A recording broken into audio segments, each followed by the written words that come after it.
Kenapa ya Indonesia nggak masuk-masuk ya? Kayaknya saat ini memang geopolitik luar negeri kita memang lemah sekali. Kita tuh kayak mau politik BRIC kita nggak ngikut, militer kita nggak ngikut, kita kayak bingung gitu. Kita ini kayak jago kandang doang, beraninya merakyat sendiri gitu loh. Kayaknya acara kita ini ditonton oleh Departemen Pertahanan Rusia, Departemen Pertahanannya Korea Utara, tapi tidak Departemen Pertahanan kita ya. Nexus kita tuh poros maritim dunia itu sampai saat ini tuh cuman wacana gitu loh.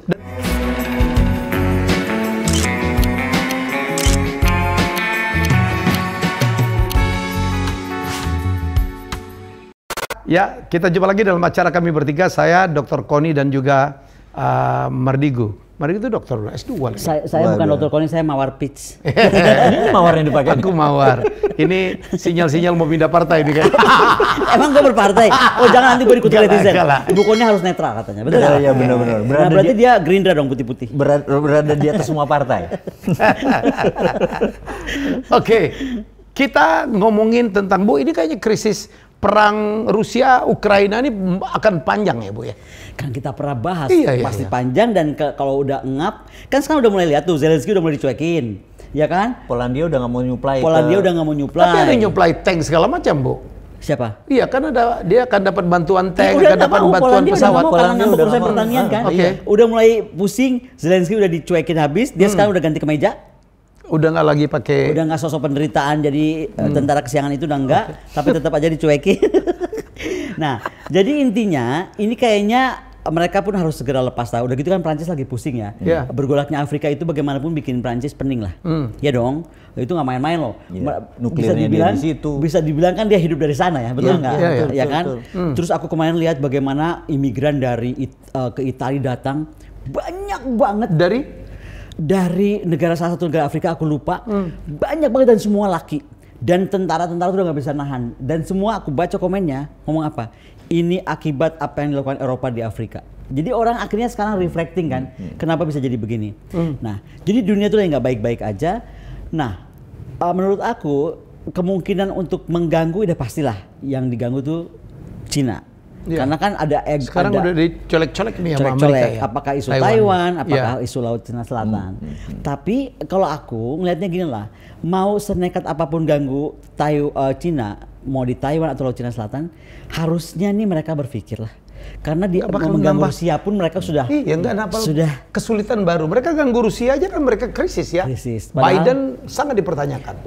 Padahal kalau sampai terjadi apa-apa dengan di Laut Cina Selatan atau di Taiwan, maka dampaknya tuh akan 7 kali lipat daripada di Ukraina. kasus Rusia Ukraina. Dampak terhadap apa? Terhadap kita pun. Terhadap ekonomi dunia. Nah, menurut aku malah kita yang harus lebih hati-hati adalah Papua. Karena kan ini perang ini mesti pindah. Pindahnya kemana kan cuma masalah ancaman itu kan bagaimana kekuatan kali niat. Kekuatan bisa kita ukur lah niat orang. Nah, jadi menurut aku kita sangat harus hati-hati.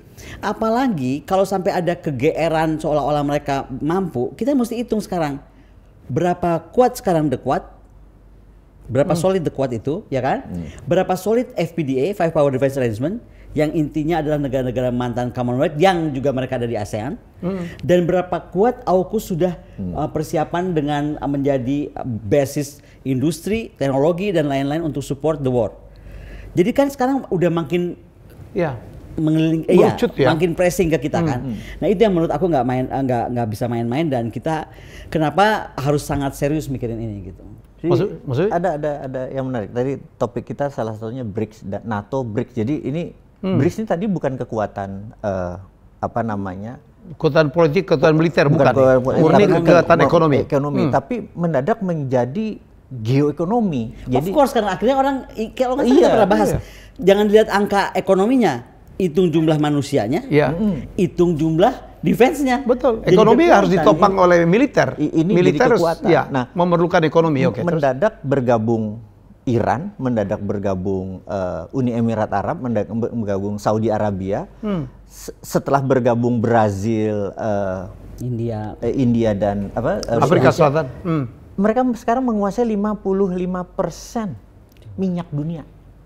Ini nih setelah Saudi gabung, Uni Emirat Arab gabung, Iran gabung, mereka menghasilkan. Hebat di Arab Saudi berani menentang Inggris ya. Dan Amerika. Dan Amerika. Dia nggak mau hebat pakai. banget Dia tuh. defense-nya kuat dibangun sama Amerika padahal. Iya, Nah, terus. dia tidak mau lagi. Ini yang membuat Amerika tadi senewan lihat topik judulnya adalah karena dia nggak mau pakai petrodolar lagi. Jadi petrolnya nggak mau pakai dolar lagi, tapi petro yuan. Ini Amerika uring-uringan nih saat ini nih. Jadi NATO uring-uringan, Amerika uring-uringan. Jadi frontnya dia di Ukraina mendadak dicuekin aja karena dia punya perang baru gitu ya. Ini punya perang baru. Jadi NATO saat ini sangat gelisah. Amerika terutama sangat gelisah, terutama Biden ya karena ekonominya Amerika saat ini morat-marit. Dan yang anaknya menarik dituntut pengadilan ya. Ya. Yang menarik itu adalah Uni Eropa itu hanya 24% world wealth. Tapi BRIC sudah 31%. Jadi kekayaan dunia. Jadi mendadak konfigurasinya berubah. Terjadi pergeseran konfigurasi. Ini loh yang kita bilang kok Indonesia ini kayak wondering what happened. Ayah naon gitu kayak Tuh kan gua udah sendiri jangan bahasa Sunda lagi. Jadi kita tuh kayak mau politik BRIC kita nggak ngikut, militer kita nggak ngikut, kita kayak bingung gitu. Kita ini kayak jago kandang doang, beraninya merakyat sendiri gitu loh. Tapi ini menarik ya. Sebelum aku kunjungan besok ke Sochi rapat dengan Presiden Putin, aku tuh di Valdai kemarin disuruh bicara dengan Zoom. Ya kan, karena kan masa gue setiap seminggu mesti balik ke Moskow kan nggak mungkin juga. Gue nggak keberatan. Nggak keberatan ya. Selain aku dong private jet. Nah, terus tahu nggak judulnya tuh apa? Rusia to Asia. Dan yang paling menarik, begitu semua wartawan disuruh nanya, pertanyaan satu ke aku. Kapan Indonesia gabung BRICS? Gue mau jawab apa? Gue cuma bilang kita tuh coba push untuk masuk BRICS, tapi kita nggak tahu kenapa juga belum. Belum juga. Padahal kalau kita jadi BRICS I-nya double. Iya, keren banget. Oh, itu akan menambah Pak kekuatan. Helmi banget jago bagi gitu, BRICS. Pak Helmi orang ekonomi. What do you think kalau kita gabung? Oh iya dong, secara hitungan karena kita tuh dengan jumlah penduduk, dengan apa income per kapita kita, PDB kita kan keren banget, Bu. Betul. Kalau digabungin dan kita economic growth kita lagi bagus loh. Berapa persen? 5 ya kita 5, nah, yang menarik nomor gini, 2 nomor 3 di dunia. Kalau kita join sama BRIC, ada Saudi di situ. Iya. Itu belinya nggak harus pakai dolar. Beli minyaknya kan kita saat ini 90% impor. Dan pakai dolar. Pakai apa? Kita Dan bisa pakai dolar, apapun. mostly pakai dolar. Kenapa? Mostly pakai dolar yang kita. Sekarang Ya iya. sekarang, tapi kalau nanti bisa Tapi pakai kalau yuan. karena BRIC dulu di awal, waktu BRIC berdiri tahun 2012 yang awal-awal, itu 90% transaksi di Apalagi antara ada mereka kesepakatan masih masing-masing menggunakan Currency currency lokal. sendiri. Jadi kalau sendiri. kita bayar ke Arab Saudi ya pakai Rupiah. rial aja. Pakai rial. Pakai rial, Pakai rial ya. mata uangnya dia real. Karena kita Iya, pokoknya nggak pakai dolar. Tapi nggak pakai dolar. Repot loh. Sehingga kita devisa kita tidak terlalu Iya, negara terpengaruh. terbesar keempat di dunia sangat konsumsi minyaknya gede banget. Dan itu tidak pakai sehingga Dan kita tidak pakai dolar, terpenjara dengan dolar gitu loh. Itu yang kita berharap kita join BRICS setidak-tidaknya. Kenapa ya Indonesia nggak masuk-masuk ya? Kayaknya saat ini memang geopolitik luar negeri kita memang lemah sekali karena itu foreign policy kita ini lagi di challenge. Foreign policy kita ini benar-benar hampir tidak ada gitu. Di PBB kita nggak bersuara, di kawasan Asia Pasifik kita juga nggak terlalu bersuara. Kemarin di map itu kita juga nggak bersuara. Ini kita bayangin ya, kalau China nih, China dengan negara 5 negara Asia Tengah, Kazakhstan, dia punya forum sendiri. Iya. Terus Rusia punya forum sendiri. Rusia punya forum sendiri dengan mereka. Sekarang kemarin Rusia dengan Far East, dengan Timur Jauh itu dia duduk dengan Kim Jong Un. Itu dia punya strategi sendiri karena dia mau beli senjata Dari Korea Utara. dari Korea Utara ditukar dengan ini. Jadi tawar menawarnya itu bagus. Barter. Tahu nggak waktu kita pikir dia minta ekonomi si Korea Utara. Jadi kita waktu dia minta senjata, Rusia minta senjata, oke, dia kasih. Dunia pikir dia minta duit. Enggak. Dia minta bekerja sama urusan aerospace. Makanya keren banget. Kita baru bahas aerospace. Keren banget, ya. Aerospace Rusia Iya, kan. iya. Kayaknya acara kita ini ditonton oleh Departemen Pertahanan Rusia, Departemen Pertahanannya Korea Utara. Tapi tidak Departemen Pertahanan kita ya. Narsis satu ya. Terus. Ya itu yang menarik, bayangin. Dia Maka itu mengejutkan dunia. Dunia sangat shock apa yang Kim Jong Un minta.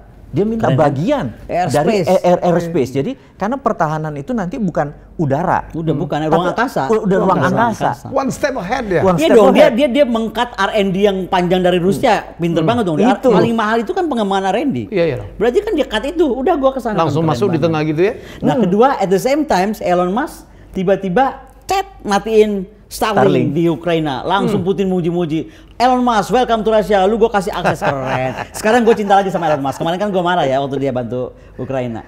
Jadi Elon Musk saat ini dapat challenge menarik. Dia punya 13.000 satelit. Iya. 13.000. 13.000. Karena dia tidak di atas, satelitnya di bawah. Starlink tuh satelitnya bukan yang atas, dia di bawah. Jadi dia perlu banyak satelit pendek-pendek. Dan China akan head to head sama dia karena akan meluncurkan 16.000 gitu. Keren ya. Jadi mereka udah berpikir aerospace gitu loh. Dia semua mikir aerospace, kita mikirin meeting. Sengaja loh, Bu. Kita tuh dikasih apa ya? Riweh, iya. Keriuhan kecil. Bener, bener. Dan kita kok asik gitu loh, herannya. Dan ini ribut sama warga sendiri gitu. Aduh, ya Allah. Konspirasi nih. Kontradiksi. Ada yang berkonspirasi nih.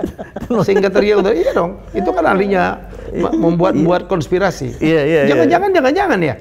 Ya, balik lagi akan ke arah sana gitu. Jadi kita lupa bahwa peran kita sebagai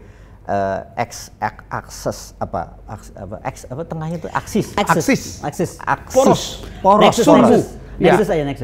Nexus. Kita tuh poros maritim dunia itu sampai saat ini tuh cuman wacana gitu loh. Dan tidak dimaksimalkan, tidak dioptimalkan kita ya. tugas kita lah menjadikannya.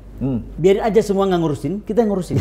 Ya. Beneran, perlu Poros kesabaran. Itu yang saya bilang, semoga pemimpin kita ke depan nih, di depan ini sangat mengerti geopolitik, sangat ngerti berposisi ya Bu ya, Dan mengambil foreign. posisi. Dan take gila. position itu penting. Take position dan posisi kita itu menjadi aset. Iya. Jadi nggak sebentar-bentar anggaran, enggak. Enggak. Dengan aset lu sebagai posisi geopolitik lu itu lu bisa apa? Makanya butuh anggaran money printing, itu pakarnya money printing sana. Tinggal cetak Urusan doang. Lu jadi menteri money printing aja. Money printing tuh ini ide gua dan gua lagi men-challenge para netizen. Nikel kita dibayar pakai yuan. Dan yuan itu dicetak dari nikel yang kita print. Dicetak dari nikel yang kita beli. Sebel nggak lo? Ngerti nggak maksudnya? Enggak. Jadi ini nikel kita kan dibayar pakai yuan. Dipakai yuan. Begitu sampai sana dia print money-nya berdasarkan berdasarkan jaminan itu. berdasarkan itu dia Iya, print iya, lagi iya. jamin lagi. Dan itu Jaminan di atas jaminan. iya, kenapa hal itu tidak salah karena dia bukan Tiongkok itu mencipta, Tiongkok itu meniru. Ini negara ini imitating country. Iya. Dari dulu. Jadi kita itu harus seperti Tiongkok, imitating country dulu baru innovation karena ala bisa karena biasa. Iya, nggak bisa tiba-tiba lompat ke Nggak innovation. bisa, innovation nggak bisa. Lo harus imitating karena ala bisa karena biasa. Jadi Tiongkok itu waktu printing money, dia nggak dioliwan. Dia waktu mengambil 6,8 billion asetnya Taliban di Afghanistan. Lihat, Afghanistan tuh menang sama Amerika, Afghanistan tuh menang sama Soviet. Tapi Tiongkok bisa naklukin Dengan uang? Afghanistan dengan ngambil asetnya, tapi dibayar pakai yuan. Itu printing money. Kalau gue lagi bikin apa coba dari tadi tuh ya. Perasaan gue tuh waktu dulu ngurusin Kementerian Pertahanan banget ya. Apa hitung TOT-nya apa? Transfer of Technology-nya apa? TKDN-nya apa? Tingkat kandungan dalam negeri, ya kan? TKDN. Ya kan TKDN. Tiba-tiba nih si Korea ya, kagak ngomong TKDN, kagak ngomong TOT. Tahu-tahu. Gua mau ke ruang angkasa, ayo kerjasama. Iya tuh. Bayangin itu kan perjalanan panjang Rusia ke airspace dengan berdarah-darahnya itu yang kita cerita Dari di Yuri episode Gagarin yang lalu. zaman itu ya. Iya, yang si Luna 1, Luna 2, Luna 3 baru sukses dan lain sebagainya. Itu dia cut semua dengan oke, ikut gua ke airspace. Berarti kan kita bisa juga lakukan seperti itu. Langsung juga. masuk dari tengah ya. Iya. Jadi kita tuh harus punya alat tawar. Kita harus punya dengan alat posisi strategis kita. Itu tukeran dengan posisi. Itu yang aku lihat, kenapa nggak ada yang lihat Bung Karno dari sananya gitu. Itu yang mesti ditulis dari Presiden Bung Karno. Bayangin ya, Presiden Soekarno itu negara muda, tapi dia datang ke dunia internasional untuk orang segan. Dan diakui. Fidel nyambut, Churchill nyambut, Kennedy nyambut. terus apa Gila, namanya Bu, cetumnya, Bu. Dan nama dia dijadikan jalan di berbagai di negara. berbagai negara. Bu, kita kalau ke Eropa ya, where you from? Indonesia. Oh, Soekarno. Gila bener. Betul sampai sekarang. Dan Iya, udah wafatnya udah cukup lama gitu. Begitu hebatnya kita zaman dulu. Patung-patung di mana-mana. Aku kan kemarin baru ketemu Pak Ridwan Kamil. Dia tuh cerita ternyata dia tuh banyak banget meresmikan patung-patung yang kita nggak pernah dengar di mana beberapa negara. Kan keren banget. Di Mesir, Iya, di Maroko. Bung Karno, Maroko. Oh, itu presidennya kan top-top ya. Apalagi Eropa Timur, Tito segala macam Iya. semuanya mengagumkan loh. Jadi artinya yang aku lihat orang tuh dengan kekuatan pikiran bisa dikagumi dunia. Nah kita tunggulah pemimpin bangsa kita ini yang punya kekuatan pikiran yang hebat. Amin. Amin. Oke, that's all. Jadi silakan ada isu lain, topik lain kita akan coba membahas bersama Trimas Ketirs. Gitu ya, Bang. Bukan Trimas Kentir, bukan ya. Yang kentir Mas Wowi doang, gua bangga kentir. Bye-bye.